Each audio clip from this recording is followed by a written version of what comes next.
App licence की दुनिया का बेमिसाल संगम। हर खुशियों को लेंगे आप।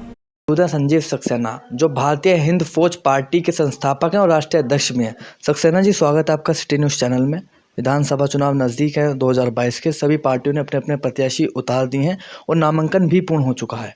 आपकी पार्टी द्वारा उत्तर प्रदेश में कितने प्रत्याशी उतारे गए हैं?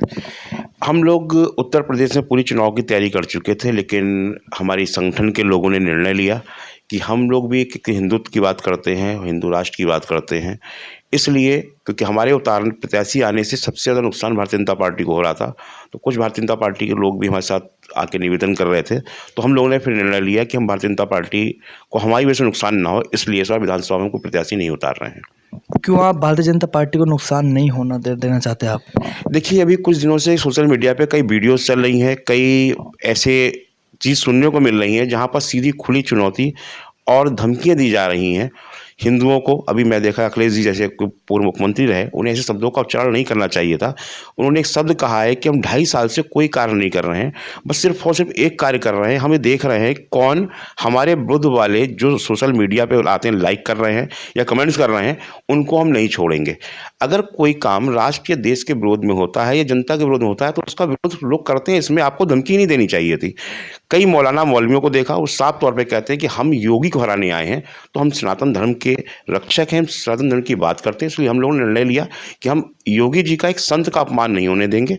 अगर उनका टारगेट केवल एक संत है, योगी जी हैं, तो इसलिए हम लोगों ने निर्णय लिया कि हम अगर ऐसा करते हैं, हमारे प्रत्याशी आएंगे, सीधा सीधा नुकसान जो था वो योगी जी को होने जा रहा था। तो हम भारतीय जनता पार्टी को सपोर्ट ज़्यादा नहीं कर रहे हैं, हम सीधे सीधे योगी जी को, एक संत को सपोर्ट कर रहे हैं, क्योंकि हम सनातन धर्म की रक्षा की बात करते हैं। अभी 23 जनवरी को आपकी पार्टी का स्थापना दिवस था। आपकी पार्टी के क्या मुख्य उद्देश्य है? किस उद्देश्य से आपकी पार्टी की स्थापना की गई थी? देखिए, राजनीति जिस स्तर पर गिर चुकी है, राजनीतिक दृष्टिकोण से लोगों के जो विचार आ रहे हैं, आजकल मंच पे जाकर जिस गंदी भाषा का प्रयोग किया जाता है, और देश आहत था हर चीज़ से, भ्रष्टाचार से, महंगाई से, समस्याओं से जूझ रहा था। और हम लोग नेताजी सुभाष चंद्र बोस जी को अपना आदर्श मानते हैं, स्वामी विवेकानंद जी के विचारों को हम मानने वाले लोग हैं। तब हम लोगों ने सोचा कि नेताजी सुभाष चंद्र बोस या भगत सिंह जी, आज़ाद चंद्रशेखर आज़ाद, 8 लाख से अधिक भारत के वीर सैनिकों ने, हम उन्हें सैनिक ही कहते हैं, जो हमारे बलिदान दिया, तब कहीं इस देश को आज़ादी मिली। और आज़ादी के बाद भी देश इस परिस्थिति में चला जाए, ऐसी स्थिति में आ जाए जो हमारे लोग यहाँ प्रताड़ित हैं।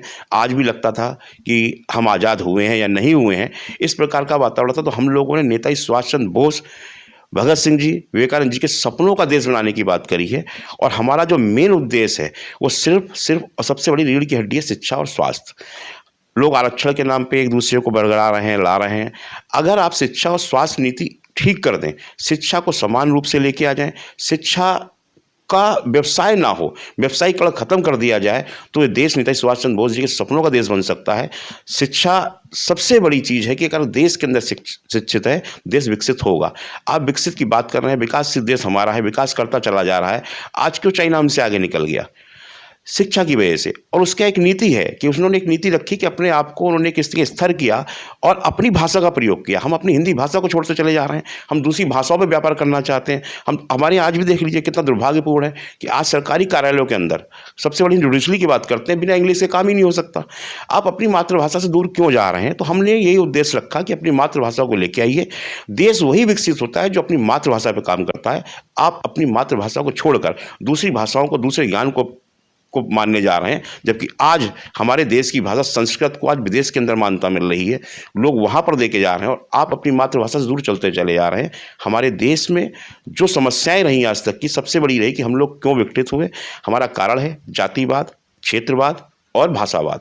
जब तक हम अपनी भाषा को स्वीकार नहीं करेंगे, हर क्षेत्र की अपनी भाषा होनी चाहिए, अच्छी बात है। ये देश का, ये हम बहुत बड़ा गर्व की बात है कि हमारे यहाँ हर कुछ किलोमीटर पर जाकर भाषा बदल जाती है, हर कुछ किलोमीटर पर जाकर खान पान बदल जाता है। तो ये तो एक हमारी संस्कृति है, ये धरोहर है जिसको हम सर्वोप के रखना चाहिए था।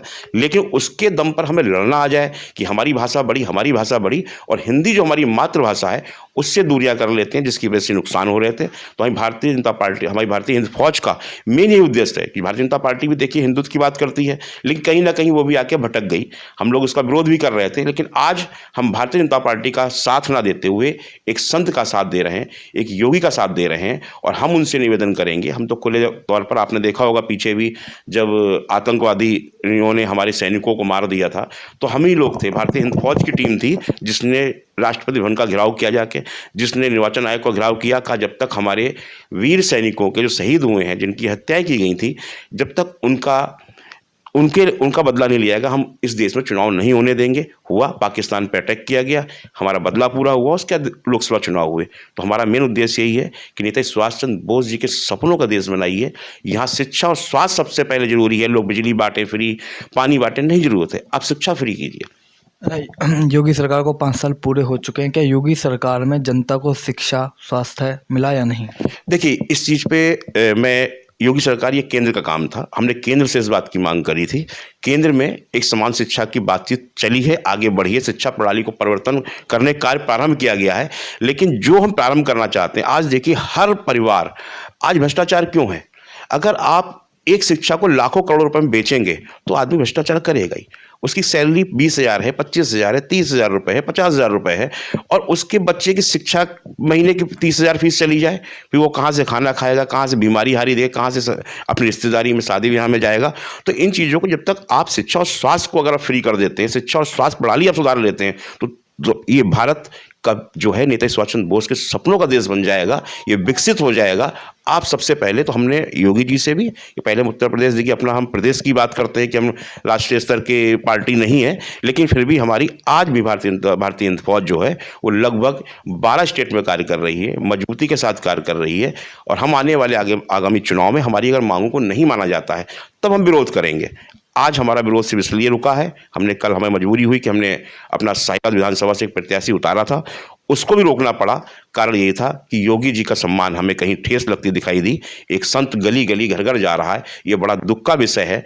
अगर वो अच्छे काम के संत थे तो हम सबको आज, अगर जिन्हें वास्तव में 5 साल देश की सेवा, प्रदेश की सेवा करी है, सबसे बड़ी की कोई मानते हैं कि इस 5 साल में एक भी शहर के अंदर, एक भी गांव में दंगा नहीं हुआ, लड़ाई झगड़े नहीं हुए, ये उनकी एक उपलब्धि है। इसीलिए हम लोग आते हैं कि भाई संत पे जब बात आती है तो सनातन के लिए, हम संत की रक्षा के लिए हम लोग भारतीय जनता पार्टी का सहयोग ना करते हुए सिर्फ योगी जी का सहयोग कर रहे हैं और साथ दे रहे हैं। तो ये थे हमारे साथ भारतीय हिंद फौज के संजीव सक्सेना, जिनका कहना है कि हमारा प्रत्याशियों को उतारने, वापसी लेने का जो कारण रहा वो केवल ये रहा कि योगी जी को कोई नुकसान ना हो। गाजियाबाद से सिटी न्यूज़ के लिए विशाल रावत की रिपोर्ट।